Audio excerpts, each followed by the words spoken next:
Good morning class 12th student. बेटा पिछले lecture में हमने अपवहन वेग के बारे में देखा था, है ना। तो आज हम उसका फॉर्मूला निकालेंगे कि इस अपवहन वेग का फॉर्मूला क्या निकलता है। देखिए, हमने देखा था कि हमने एक चालक लिया था, उस चालक के अंदर इलेक्ट्रॉन होंगे, है ना। उस चालक को हमने जब बैटरी से कनेक्ट कर दिया, है ना, बैटरी लगा दी उसके अंदर, बैटरी से उसे जोड़ दिया, तो उसके अंदर क्या क्रिएट हो जाता है बेटा, विभवांतर बन जाता है उसके अंदर, है ना। उसके पहले जो इलेक्ट्रॉन थे वो अपने हिसाब से वहाँ पर चल रहे थे, कोई डायरेक्शन नहीं थी उनके पास में किस दिशा में उन्हें चलना, ये उन्हें पता नहीं था। लेकिन जैसे ही हमने उसके अंदर वी लगा दिया, बैटरी लगा दिया, तो वहाँ पर क्या हो जाएगा, वहाँ पर उनमें विभवांतर जनरेट हो जाएगा। ठीक है। अब हमेशा इलेक्ट्रॉन जिस दिशा में चलते हैं उसके विपरीत दिशा में जो करंट है वो फ्लो होती है। तो ठीक है, इस प्रकार विद्युत क्षेत्र की उपस्थिति में इलेक्ट्रॉनों का निश्चित दिशा में प्राप्त वेग का औसत मान अपवहन वेग कहलाता है ना। निश्चित दिशा में जब वो चल रहे होते हैं तो उनका जो औसत मान होगा, है ना, वही क्या कहलाएगा, उनका अपवहन वेग कहलाता है।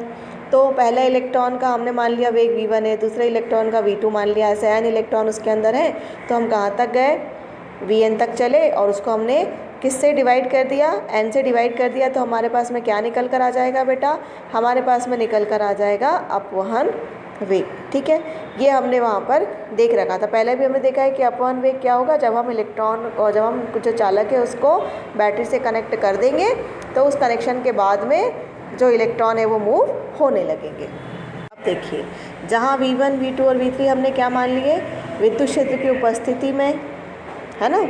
अब v1 बराबर किसके हो जाएगा, जो इक्वेशन के हमने जो गति के समीकरण थे उसके अंदर हमने देखा था, तो उसके अंदर v1 किसके बराबर हो जाएगा, u1 प्लस at1 के, v2 बराबर हो जाएगा u2 प्लस at2 के, है ना, v3 बराबर हो जाएगा u3 प्लस at3 के।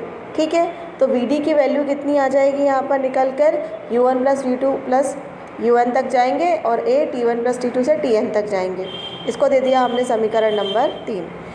अब समीकरण 1 के उपयोग से, समीकरण 1 का जब हमने उपयोग किया, समीकरण 1 जो लिया उसका उपयोग जब हमने किया, तो vd किसके बराबर हो जाएगा, vd जो है वो बराबर हो जाएगा a इंटू टाउ। टाउ का मतलब हमने बताया था विश्रांति काल, है ना। जब भी हमने पता होती है जो वेलोसिटी होती है वो क्या होती है, वेलोसिटी होती है बेटा, जो वेग होता है वो वेग क्या होता है, वेग होता है विस्थापन बटे समय। ठीक है, तो अगर हमें वहाँ से समय का मान निकालना हो तो हम किस तरीके से निकाल सकते हैं, विस्थापन के बटे में किसको ले आएंगे, हम वेलोसिटी को ले आएंगे, वेग को ले आएंगे, तो हमारे पास में क्या निकल के आ जाएगा, समय निकल के आ जाएगा। ठीक है, तो हमने समय की वैल्यू क्या निकाल ली है, t1 t2 t2 t3 को हमने क्या मान लिया है, वहाँ पर टाउ मान लिया है, जो विश्रांति समय हमने देखा था, है ना, विश्रांति काल जो हमने देखा था कि जिस समय जो इलेक्ट्रॉन है वो एक दूसरे से टकराते नहीं हैं, उनके बीच की जो टाइमिंग उनके पास में बचती है, जो समय उनके बीच में बचता है, वो कहलाता है विश्रांति काल।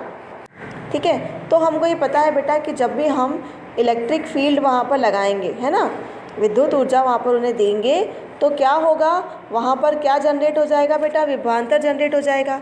अब हमने अगर ये मान लिया कि जो हमने चालक लगाया है उस चालक की जो लेंथ है उसको हमने मान लिया l, है ना, उस चालक के अंदर जो नंबर ऑफ़ इलेक्ट्रॉन है उनको हमने मान लिया n, है ना, और उन इलेक्ट्रॉन पर जो चार्जेस हैं, है ना, जो आवेश है उसको हमने मान लिया कितने, e मान लिया, और उस पर जो क्रॉस सेक्शनल एरिया है ना, उसको हमने मान लिया, मतलब जिस एरिए पर हम एरिया से होकर इलेक्ट्रॉन गुजर रहे हैं वो हमने मान लिया a है।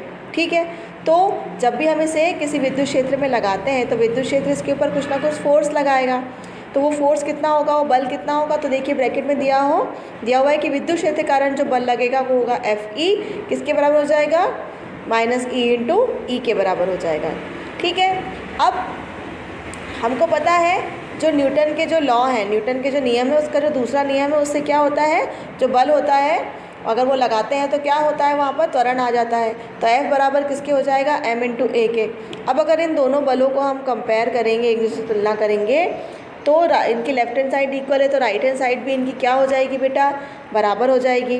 तो ये किसके बराबर हो जाएंगे, ये बराबर हो जाएंगे minus E into E equals to हो जाएगा, ये बराबर हो जाएंगे एम ए के।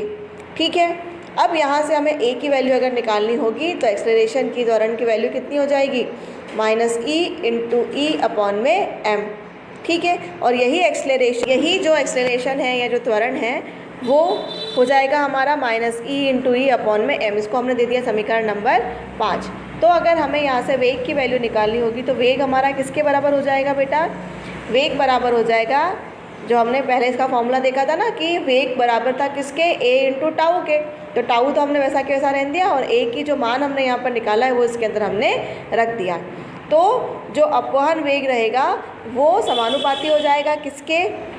विद्युत क्षेत्र के। ठीक है, देखिए समीकरण 7 से स्पष्ट है कि अपवहन वेग विद्युत क्षेत्र के क्या होता है बेटा? समानुपाती होता है। ठीक है, अपवहन वेग चालक की लंबाई पर निर्भर नहीं करता। ठीक है, अपवहन वेग में सूत्र में हमें कभी भी कहीं भी ये नहीं दिख रहा है कि चालक की लंबाई पर वह निर्भर कर रहा हो। ठीक है, अब हम देखेंगे बेटा धारा का अपवहन वेग तथा गतिशीलता से संबंध देखेंगे, है ना। धारा तो इसके अंदर बह रही है, करंट इसके अंदर फ्लो हो रही है, तो हम देखेंगे कि गतिशीलता के साथ में उसका क्या संबंध है। माना एक चालक जिसमें इलेक्ट्रॉन की संख्या कितनी है? n/m³ है। तो चालक में इलेक्ट्रॉनों का या इलेक्ट्रॉन की संख्या का आयतन घनत्व, ठीक है। तो इलेक्ट्रॉनों की संख्या आयतन घनत्व किसके बराबर हो जाएगी? इलेक्ट्रॉनों की संख्या बटे में आयतन के बराबर हो जाएगी। तो इलेक्ट्रॉन की संख्या हमने मान ली है n' है और आयतन हमने उसका मान लिया है a/l। ठीक है, a/l हमने मान लिया है किसका? इसका आयतन।